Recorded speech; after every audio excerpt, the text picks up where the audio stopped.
Isaías 2. No mês de Nisã, do 20º ano do rei Artaxerxes, na hora de servir-lhe o vinho, levei-o ao rei. Nunca antes eu tinha estado triste na presença dele, por isso o rei me perguntou: por que o seu rosto parece tão triste se você não está doente? Essa tristeza só pode ser do coração. Com muito medo, eu disse ao rei: que o rei viva para sempre. Como não estaria triste o meu rosto se a cidade em que estão sepultados os meus pais está em ruínas e as suas portas foram destruídas pelo fogo? O rei me disse: o que você gostaria de pedir? Então orei ao Deus dos céus e respondi ao rei: se for do agrado do rei, e se o seu servo puder contar com a sua benevolência, que ele me deixe ir à cidade onde meus pais estão enterrados, em Judá, para que eu possa reconstruí-la.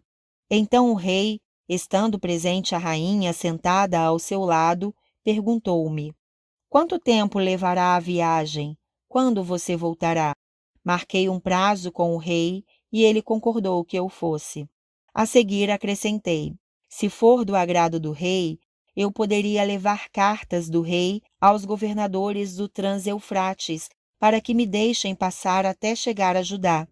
E também uma carta para Asaf, guarda da floresta do rei, para que ele me forneça madeira para as portas da cidadela que fica junto ao templo, para os muros da cidade e para a residência que irei ocupar.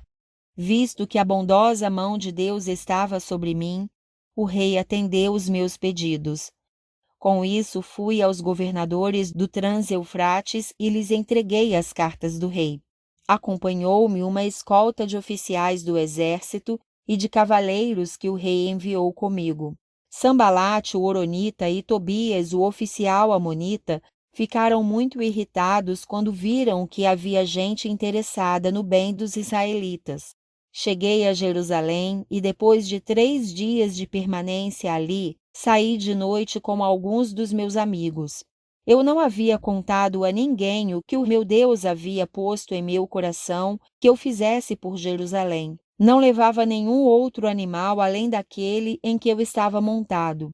De noite saí pela porta do vale na direção da fonte do dragão e da porta do esterco, examinando o muro de Jerusalém que havia sido derrubado e suas portas que haviam sido destruídas pelo fogo.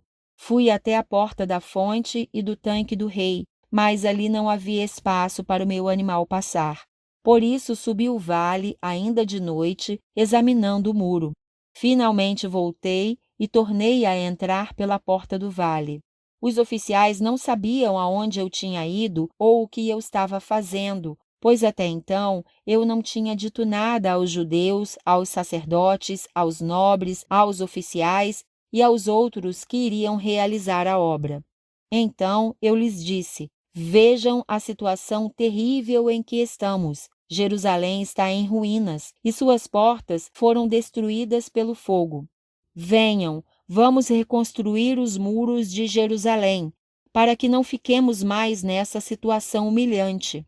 Também lhes contei como Deus tinha sido bondoso comigo e o que o rei me tinha dito. Eles responderam: sim, vamos começar a reconstrução, e se encheram de coragem para a realização desse bom projeto.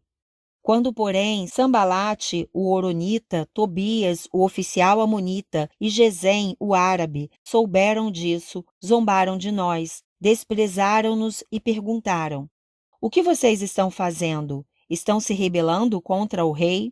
Eu lhes respondi: o Deus dos céus fará que sejamos bem-sucedidos. Nós, os seus servos, começaremos a reconstrução, mas no que lhes diz respeito, vocês não têm parte nem direito legal sobre Jerusalém, e em sua história não há nada de memorável que favoreça vocês.